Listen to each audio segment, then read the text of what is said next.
Papo de Autoridade, diretamente aqui da Arque Assessoria Digital, que fica localizada no Goiabeira Shopping, no segundo piso. E esse podcast tem a parceria do site Fato em Foco News, a notícia sem fake news. Gente, hoje a nossa convidada tem uma trajetória muito rica, hein? Ela passou pelo PROCON, advocacia na Comissão da Mulher e delegacias de roubos e furtos e homicídios. Hoje ela vive uma nova fase na vida, colocou o nome para disputar uma vaga na Câmara Federal. Recebemos hoje aqui no estúdio do podcast Janira Laranjeira, delegada e pré-candidata a deputada federal pelo MDB. Seja muito bem-vinda, doutora Janira. Olá, Diego. Olá a todos os telespectadores, a todos que vão aí assistir a gente depois no YouTube, né, Diego? Qual que é o canal? É o podcast Papo de Autoridade. É uma autoridade aqui com a gente, Isso, né? Quero dizer que é uma honra estar aqui conversando com você, falando um pouco da minha trajetória e dos desafios, né? Os novos desafios que estão surgindo. Durante muito tempo a senhora esteve do lado de quem pergunta, de quem interroga as pessoas, e hoje a senhora está aqui na condição de quem vai responder. Está preparada? Olha, sempre dá aquele frio na barriga. É mais fácil interrogar, né? É mais fácil estar do outro lado. Antes da delegada, quem é a Janira Laranjeira? Bom, eu costumo dizer que sou uma cuiabana do CP York, né? É uma criança do pé rachado, de Chapecruz, né? Hoje eu quase coloquei uma camiseta com dizeres cuiabano. Quase olha coloquei, só. Combinaria tudo, né? Cuiabana mesmo. Sim, justamente nós somos, né? Somos nas características, na fala, porque as pessoas falam de mim, né? Falam assim, mas você tem uma fala cantada, arrastada. Fala, tenho com muito orgulho. Então, assim, eu gosto do lambadão, sou do CPA, estudei no André Avelino Ribeiro e frequento a Igreja do Divino Espírito Santo, a Feira do CPA. Então, assim, é com muito orgulho que eu conto a minha trajetória de ter saído do bairro e ter alcançado a vida pública, uma autoridade, né, dentro do estado de Mato Grosso, mas eu venho para servir. Eu sou de uma família que serve, então isso eu falo sempre com muito orgulho. A sua trajetória passou por diferentes áreas do direito, né? Desde atendimento ao público até a investigações. Conta pra gente como que foi essa tua trajetória de entrar na vida pública, né, trabalhando como delegada. Bom, eu antes de ser delegada, né, antes da minha primeira atuação, eu trabalhei primeiro como estagiária ali na biblioteca do CPA1. Inclusive, o meu pai foi dentro da gestão dele que construiu-se a biblioteca pública, né, comunitária, quando ele era ainda tinha achei. Eu não sou muito antigo, né, mas eu lembro. Coleção das Barças estava lá ainda. Gente, então dali eu trabalhei ali, depois eu fui nas horas vagas, eu vendia salgadinho ali no cursinho pré-vestibular do Wilson Santos, instituiu como vereador Cuiabá Veste, dentro dos centros comunitários do CPA, e ali eu estava também. Além como que fala, do Ministério do CPA1, que também foi construído justamente. Minha família sempre esteve envolvida em ações comunitárias, meu pai como líder comunitário, e depois eu passei no concurso público do PROCON, o primeiro concurso lá, feito até pelo governo Brário Maggi, aquele concursão. E eu fui ser fiscal, a primeira turma de fiscal do PROCON. Dali, eu tirei a OAB e fui advogada, Diego. Eu pedi exoneração. Então, na época, né, a minha família sempre quis que a gente tivesse, que nós filhos, meus pais, que nós filhos tivéssemos uma estabilidade. Estabilidade é um cargo público, né? E aí eu pedi exoneração e fui estudar. Nesse período aí de 1 ano de advocacia, eu fui convidada a ser procuradora jurídica do Conselho Federal de Economia. E fui embora para Brasília. E eu voltei após, no período que eu fiquei em Brasília, teve concurso para delegado de polícia, e aí eu voltei já tendo sido aprovada no concurso de delegado de polícia, estava classificada. Então, aí nesse intermédio de ser chamada, eu fui ser assessora no Tribunal de Justiça de Mato Grosso. Então, minha trajetória no direito já estive no Poder Judiciário, já estive no Executivo, né, como dentro do PROCON, como fiscal, também a gente atuava com a legislação do consumidor, e depois na advocacia, e por último, agora, como delegada de polícia. E ser delegada, estava nos planos, era um sonho? Ou Bom, aconteceu? O fato de ser delegada de polícia, eu acho que minha trajetória toda me conduziu a trabalhar, a buscar algo no ramo da justiça, da busca de atendimento ao público, porque isso daí foi minha vida, né? Foi minha trajetória. Então, como eu disse, meu pai, por mais de 10 anos, foi presidente do bairro do CPA1 e a gente sempre teve a casa cheia. A gente sempre atendeu ao público, a gente sempre teve o meu pai servindo as pessoas e nós catequistas dentro da igreja, eu e minha irmã. Então, você entrou no PROCON já com uma experiência vasta, né? Para atender o público, querendo não, muita gente reclamando de algum... que passou por alguma situação e vai até o PROCON, né, para conseguir solucionar o problema, né? Justamente, e ali era um desafio, né, porque era uma implantação dos fiscais do PROCON. Então a gente atuava, mas não tinha, a fiscalização ainda era uma reunião de servidores de vários órgãos, né, que se reuniam ali no PROCON, que ainda era vinculado à Secretaria de Justiça, de Segurança Pública, né, Segurança e Justiça, Sejusp na época. Eu lembro da época da Sejusp. Hermes e Abreu, vamos revelando as idades aqui, né? Sou jovem. Meu primeiro chefe.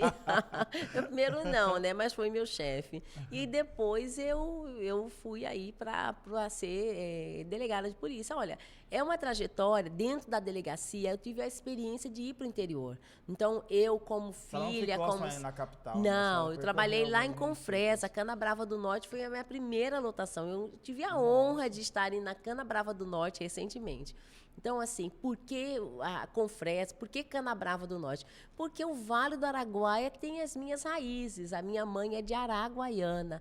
E eu tenho maior orgulho. Foi ali que eu passei as minhas férias, foi ali que eu cresci, com a convivência com a zona rural, principalmente. Foi ali que eu entendi toda o trabalho familiar no campo, a dinâmica, a liberdade que se tem de ser ali do interior, né?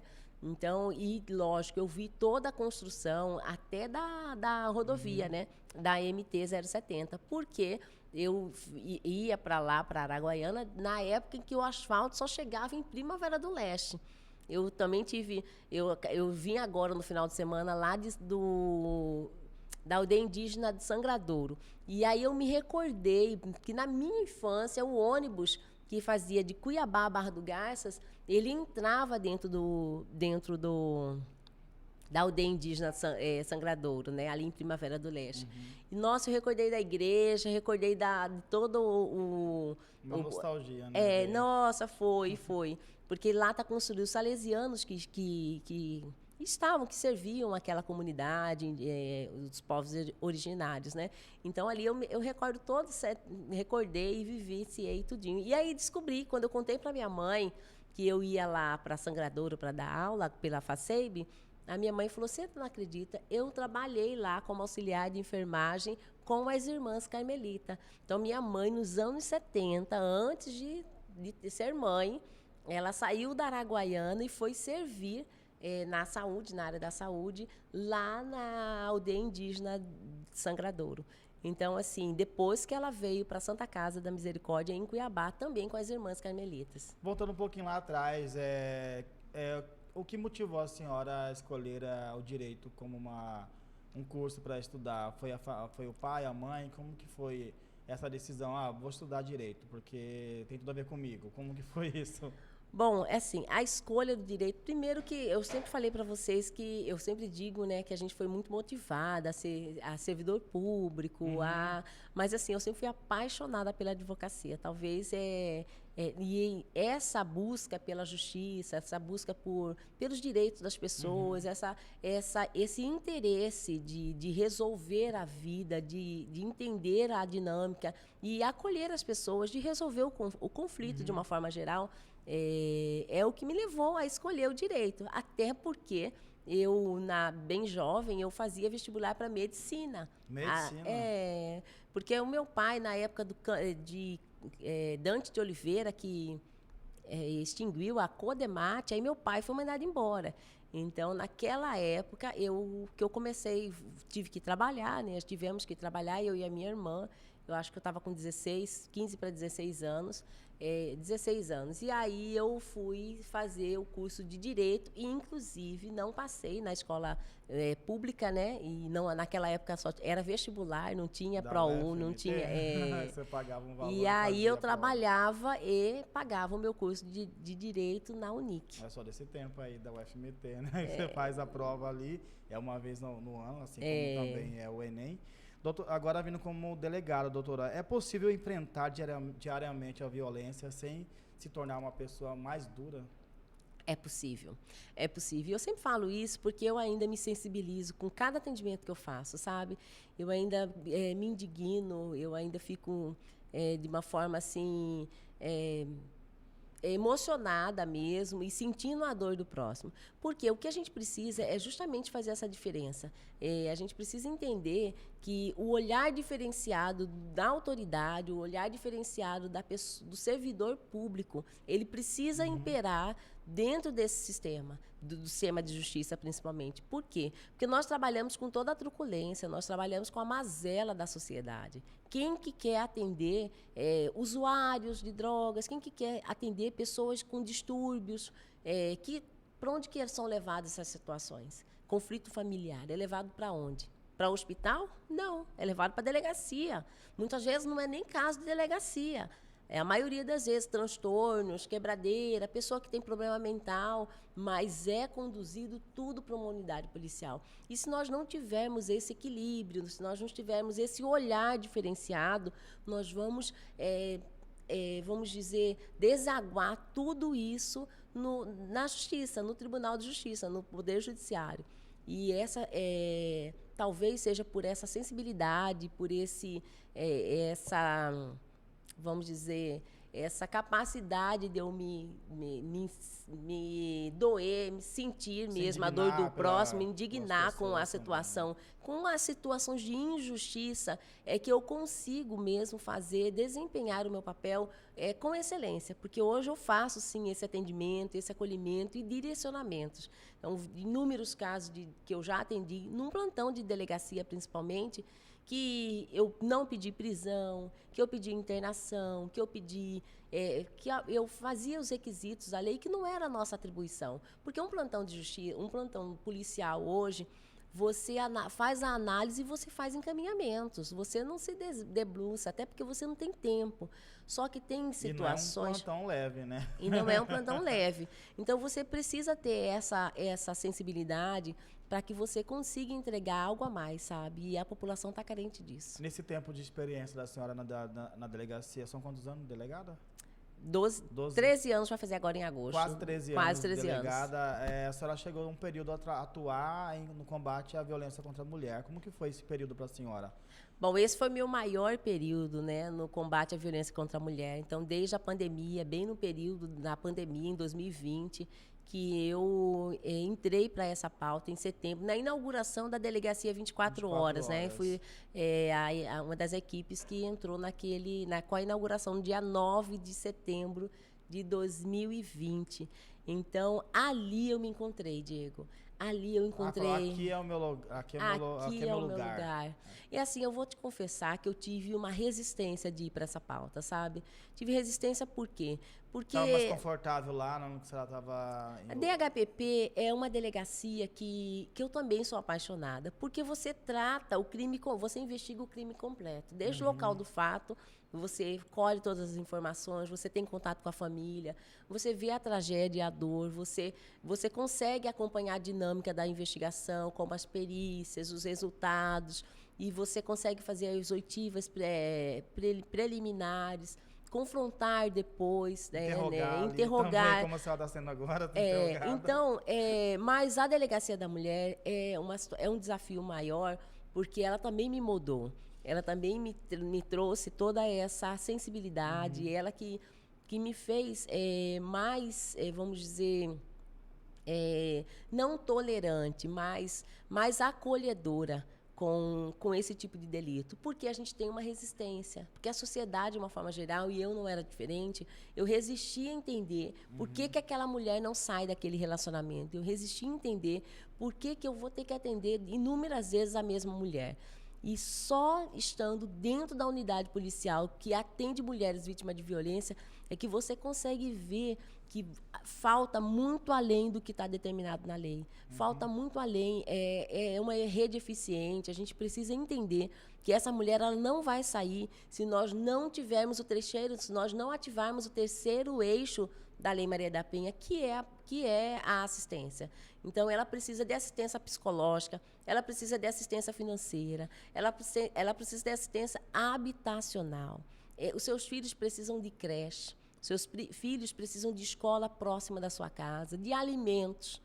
Então, abrigamento. Então, a gente sabe, ali eu consegui entender que toda aquela resistência que eu tinha, além disso, toda a resistência que eu tinha, também era em razão de uma dor, em razão de uma história. Então, a gente começa a verificar e olhar para a própria história, olhar para dentro da minha casa, olhar para dentro da minha família, o quanto que ainda as relações elas são desequilibradas, o quanto ainda que os homens que efetivamente ditam as regras, que as mulheres ainda são sobrecarregadas, que as mulheres ainda são silenciadas, são assediadas. Então, foi ali, dentro da unidade da Delegacia 24 Horas, que também tratei com crimes sexuais, cuidei de crianças e adolescentes, que me fez ter esse olhar diferenciado e ter despertado, porque isso aí já existia, né? Dentro da gente já existe. Você precisa despertar qual é a sua missão, qual é a sua vocação. E foi ali, nessa unidade, que eu me encontrei, que eu despertei minha missão, a minha vocação, e eu sei por que eu estou aqui, sei por que eu me identifiquei, sei por que eu faço algo a mais, sei por que eu saio de dentro dos gabinetes.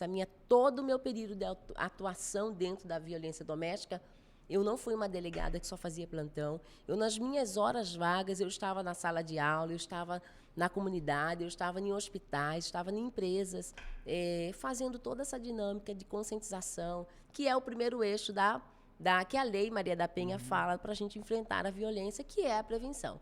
Então, a gente sabe que tem diversas formas de fazer prevenção e eu sempre identifiquei, depois que estive ali, eu sempre identifiquei que era urgente, que isso é urgente.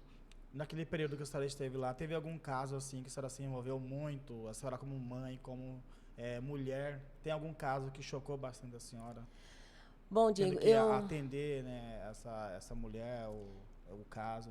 Sim, teve vários casos que me chocaram, mas assim, os casos em que as mulheres são independentes financeiramente, os casos em que as mulheres elas já tomaram a decisão de sair, não querem mais, mas que permanecem na mesma residência, que coabitam o mesmo lar, esse é um caso que ainda causa intriga, a gente ainda fica questionando naquela época, né, quando eu fiz o atendimento. Eu lembro de um caso de uma mulher que ela já tinha tomado toda a decisão de separar, ela já tinha passado por todos os tipos de violência, inclusive a física, e ela decidiu separar-se, mas ela mantinha a coabitação com o seu companheiro, o ex-companheiro, apenas para partilha do patrimônio, da única casa que eles tinham.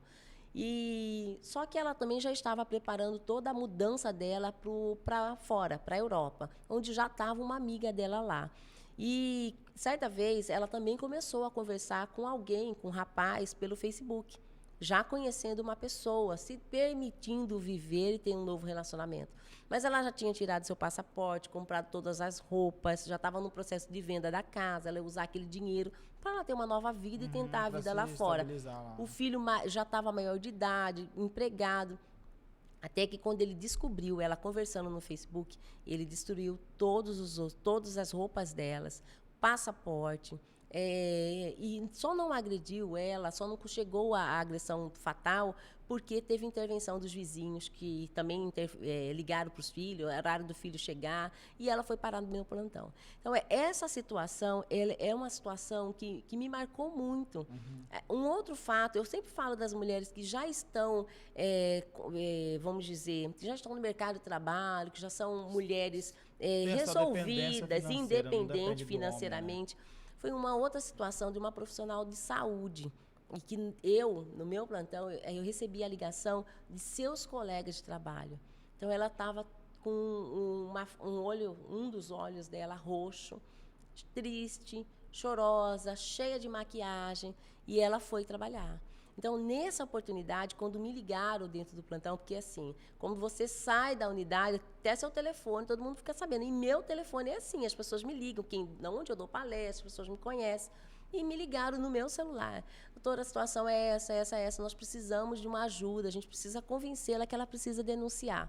E a gente fez uma busca ativa. Talvez essa não seja uma dinâmica ainda recorrente nas unidades policiais. Talvez não.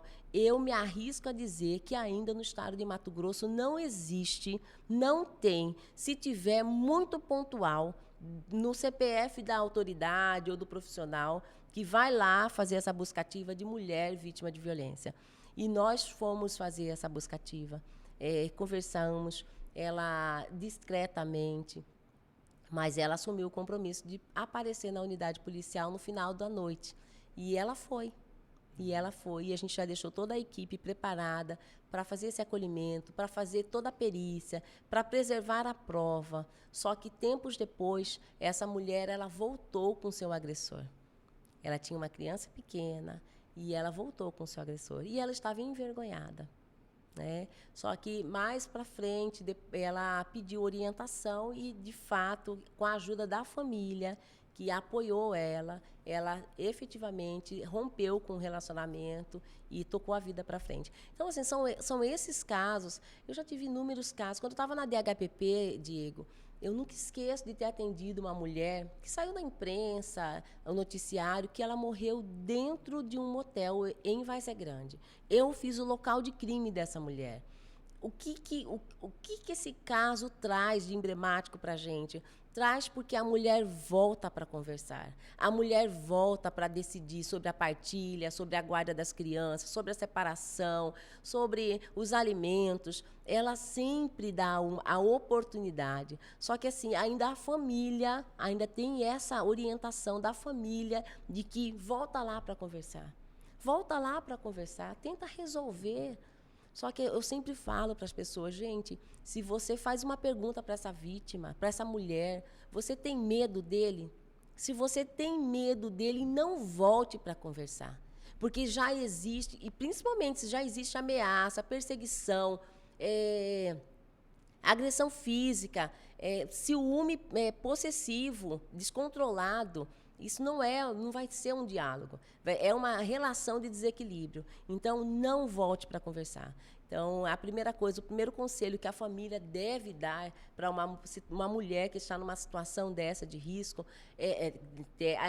para uma mulher que está numa situação dessa, que está pensando em voltar para conversar, mas ela tem medo do seu companheiro, então, a primeira coisa que a gente deve fazer é avaliar o risco.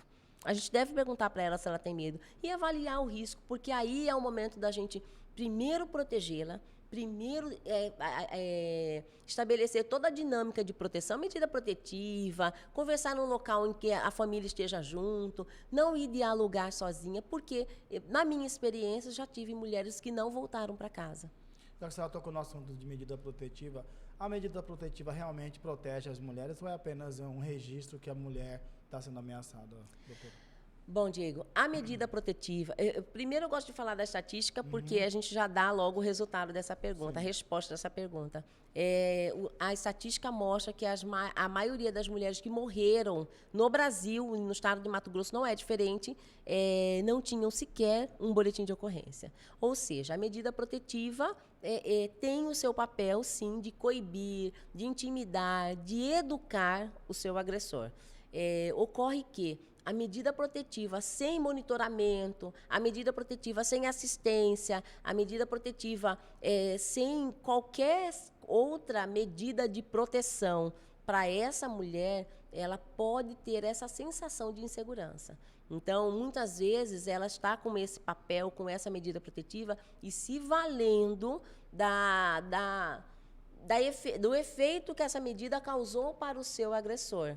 Ficou com medo de perder o emprego, ficou com medo. Então, a maioria delas tem essa sensação. Mas a gente tem que dizer, sim, que a medida protetiva protege, mas nós precisamos evoluir e avançarmos nas medidas protetivas com eficiência. Não darmos apenas esse papel para essa mulher e entregar a ela essa sensação de insegurança, porque é isso que acontece hoje.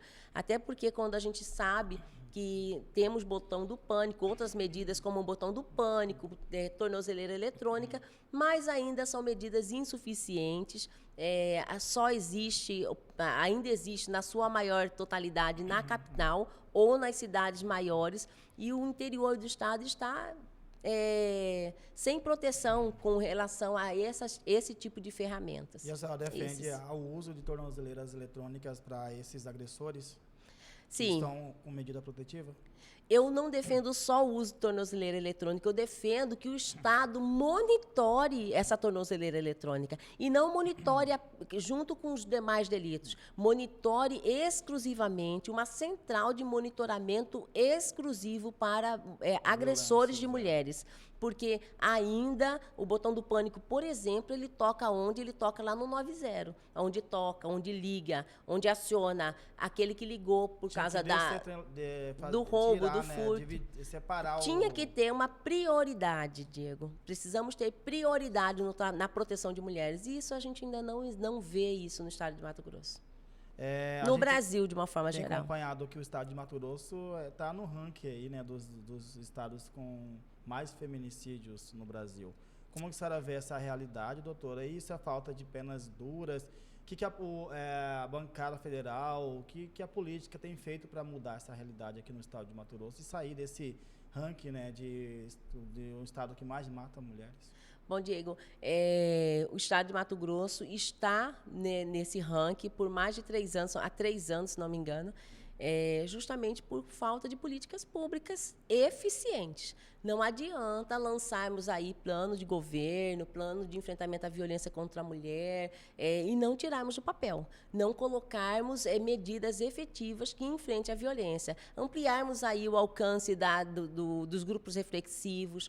Para você ter uma ideia, tivemos mais de 19 mil medidas protetivas deferidas o ano passado, e se nós tivermos alcançado aí 5 mil homens em grupos reflexivos, foi muito. Então, ou seja, a gente não está tratando a prevenção, a gente não está determinando que esse homem vá efetivamente tomar consciência e mudar o comportamento através de uma medida que já está estabelecida na lei. De um delegado de papo de homem para homem.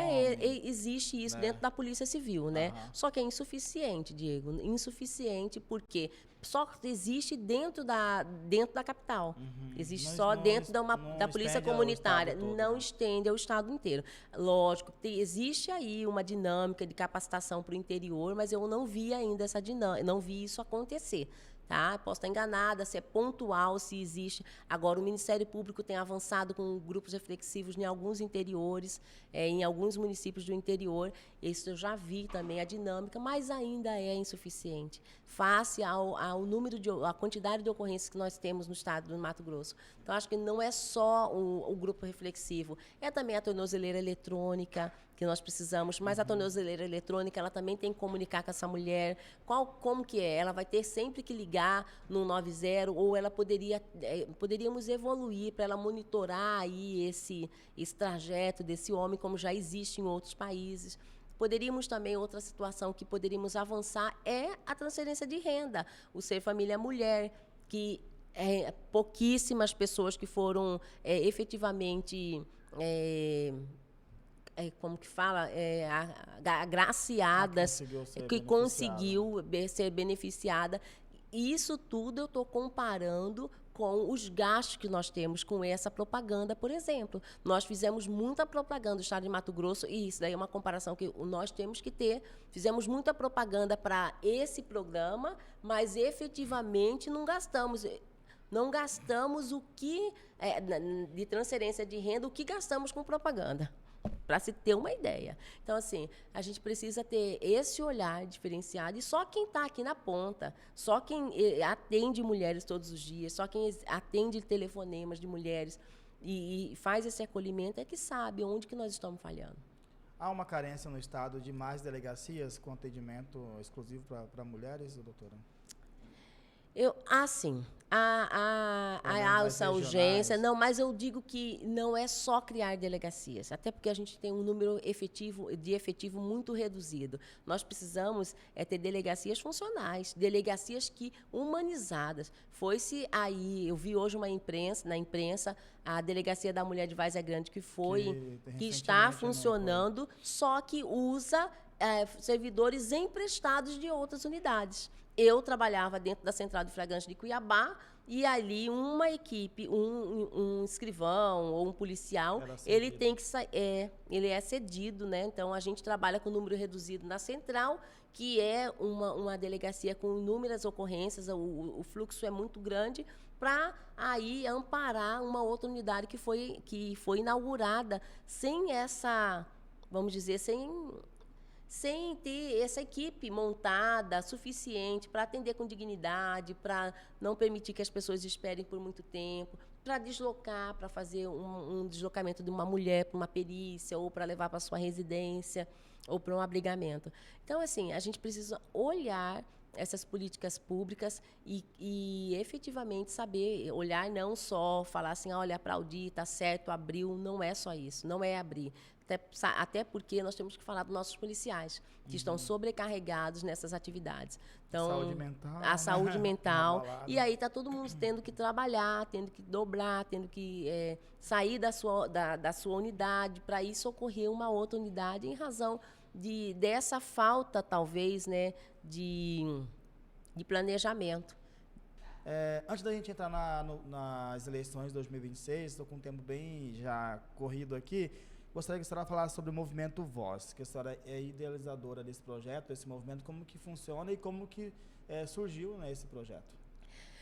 Bom, Diego, esse projeto surgiu da delegacia mesmo, da urgência de atender mais pessoas, mais mulheres, de avançar a sociedade de uma forma geral, a escola, porque a gente tem essa dinâmica de atendimento. Então, nós fazemos a prevenção, nós vamos ali nas escolas, nas empresas, damos palestras, damos conscientização, roda de conversa. Além disso, fazemos acolhimento. Então, tem inúmeras mulheres que procuram o Movimento Voz e que a gente assiste, ou para representar por uma prisão, ou para dar uma notícia para ela como que está o andamento daquele processo. Então, as advogadas voluntárias, elas se servem para isso, orientam essa mulher, como que vai pedir a pensão, onde pedir, quais documentos. Então, o Movimento Voz tem esse propósito de acolher mulheres em situação de violência doméstica, em situação de vulnerabilidade, em situação, inclusive, de violência sexual.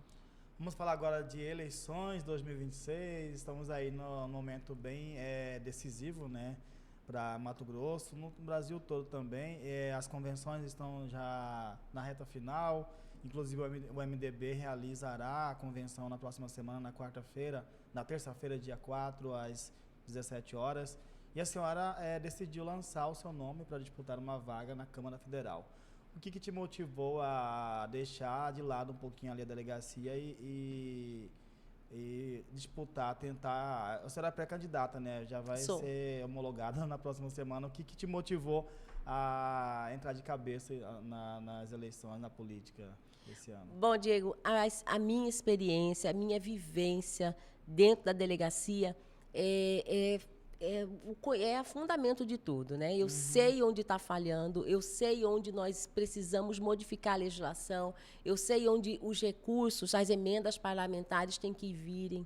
As emendas parlamentares não têm que ir para festas apenas. E não apenas para um município. Para um município, ela precisa. E isso, nós precisamos fomentar grupos de mulheres, grupos de reflexivos de homens, com emendas parlamentares, criando nos municípios, fazendo capacitação, direcionar corretamente. Nós precisamos, nós temos uma lei de escuta especializada de criança e adolescente de 2017, vai fazer 10 anos. E você olha o estado de Mato Grosso, o interior do estado, os inquéritos ainda estão paralisados porque nós não temos equipe para fazer escuta, nós não temos equipe para dar o andamento, fazer o depoimento que a gente faz judicializado já. Então, assim, a gente precisa toda essa dinâmica de mudança, modificação da legislação, de fomentar políticas públicas nesse sentido. E o deputado federal tem justamente esse olhar. Então, além disso, eu vejo aí o avanço dos crimes digitais. Olha só, o crime acontece todos os dias. Quanto tempo leva-se para julgar e para responsabilizar esse agressor? Então, é por isso que tem essa sensação de insegurança. O estelionato mesmo, veja no Brasil, os idosos perdendo suas rendas, seus salários, empréstimos nas suas contas, todos fraudulentos, através do meio digital.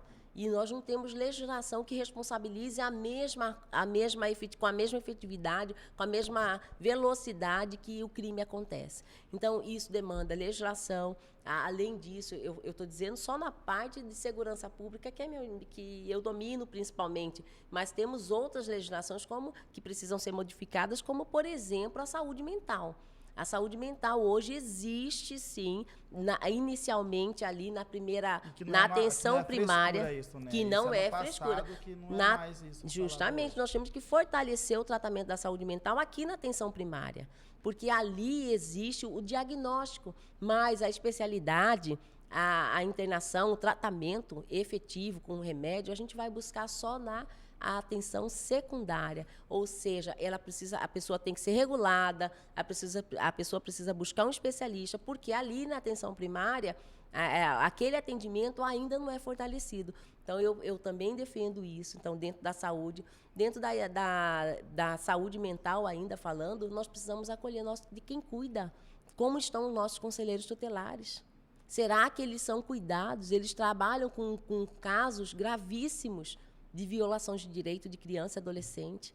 Nossos policiais e os nossos profissionais da saúde, Diego.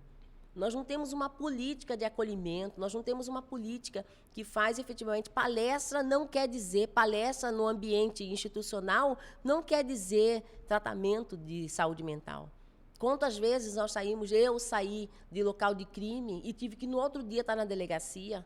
Quantas vezes eu saí de local de crime vendo tragédia, como essa que eu falei lá do motel lá em Várzea Grande, e no outro dia eu ter que estar lá ouvindo a família, ouvindo as crianças e a mãe daquela mulher. E isso emociona, porque me passa um filme de como eu encontrei aquele local de crime, como eu encontrei sangue até no teto. Aquela mulher lutou para viver.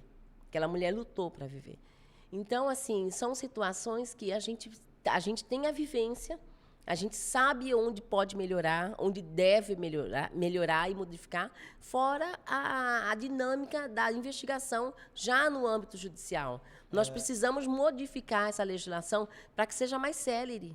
E qual a avaliação a senhora faz hoje da bancada federal, que temos uma mulher, né, representando lá? Qual a avaliação a senhora faz desses deputados federais que estão lá, que também estão tentando reeleição, doutora?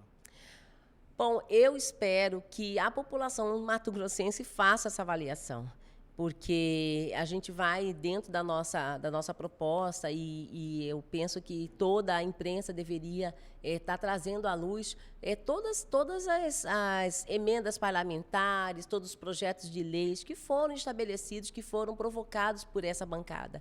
Então, assim, eu penso que hoje é um momento de nós refletirmos, de nós fazermos essa avaliação e entendermos aí o que é melhor. É a mudança ou é a manutenção desses parlamentares que estão ali e pouco fizeram, principalmente nessa pauta de enfrentamento à violência contra a mulher? Vou fazer um rápido bate-pronto aqui para a senhora. Vamos lá. Esse que dá um frio na barriga. Bem curtas. Polícia ou a política?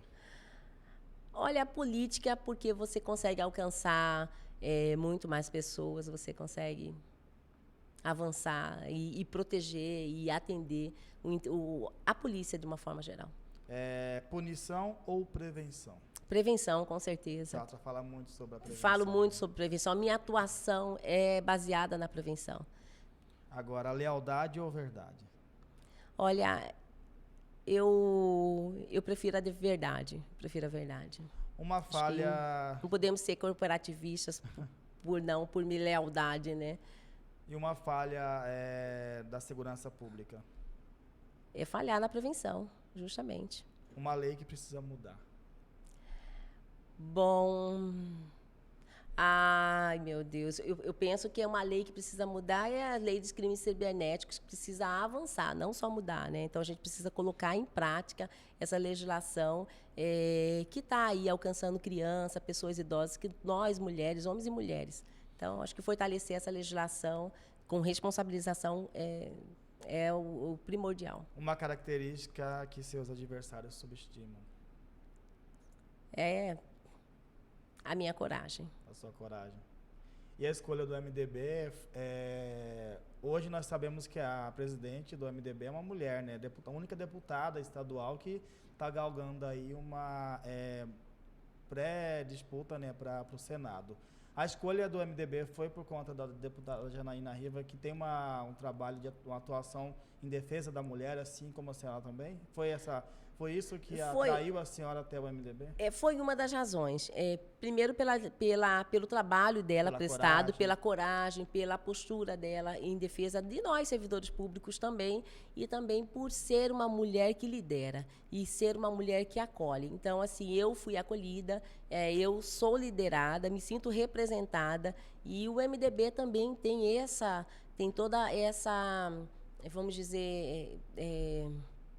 me faltou não é ideologia, não, mas é toda essa dinâmica de proteção, essa dinâmica de cuidado, de olhar para o povo de uma forma geral. Então, assim, essa é a minha forma de atuação. Eu sempre atuei com esse olhar para vulneráveis, para pessoas que estão em situações de vulnerabilidade, e eu vejo que as políticas apresentadas também por esse grupo político é o que me representa, é o que mais toca dentro das minhas diretrizes de atuação.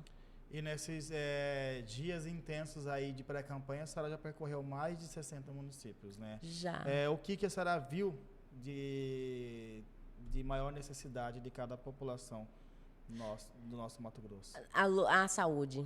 A gente precisa urgentemente de descentralização da saúde. Então, a gente precisa dos hospitais, mais do que a infraestrutura, mais do que a segurança. Então, a saúde é gritante e, lógico, depois vem a segurança. É por região, sabe, Diego? Por região. O Vale do Araguaia necessita urgente de um hospital descentralizado. A minha família é de lá. E a gente precisa de atender aquela população, ter esse olhar. É lógico, a infraestrutura, asfaltamento também, porque é ali que está abandonado, vamos dizer assim, né? Agora que começaram algumas obras por lá.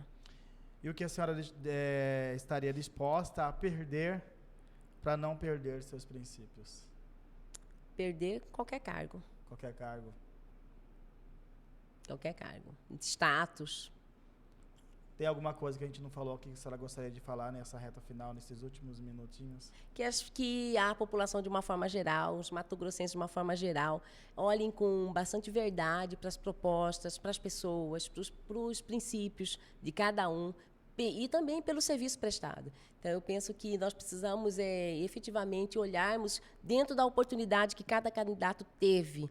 Qual foi, o que ele prestou, o que ele deixou de legado, o que ele trouxe efetivamente de construção para um Mato Grosso novo, diferente, que efetivamente olha para a população. Então, eu penso que eu, como uma pré-candidata, estreando na política, nunca tive aí meu nome filiado a um partido político. É isso que eu espero e que eu deixo de mensagem para toda a população. Que as pessoas olhem para esse trabalho, para essa conduta, e que a gente muda todo esse comportamento de fazer política velha. E quando as luzes da campanha se apagarem, quem permanecerá? A delegada, a política ou a mulher que decidiu não se calar? A mulher que decidiu não se calar. Essa daí, ela existe dentro de mim e eu vou enfrentar já enfrento muitas coisas, já passo por muitas coisas, muitas punições, muitos silenciamentos, mas eu sei que é um propósito. Desistir jamais, né? Desistir jamais. Obrigado, doutora, pela participação aqui no Papo de Autoridade. Diego, eu que agradeço você.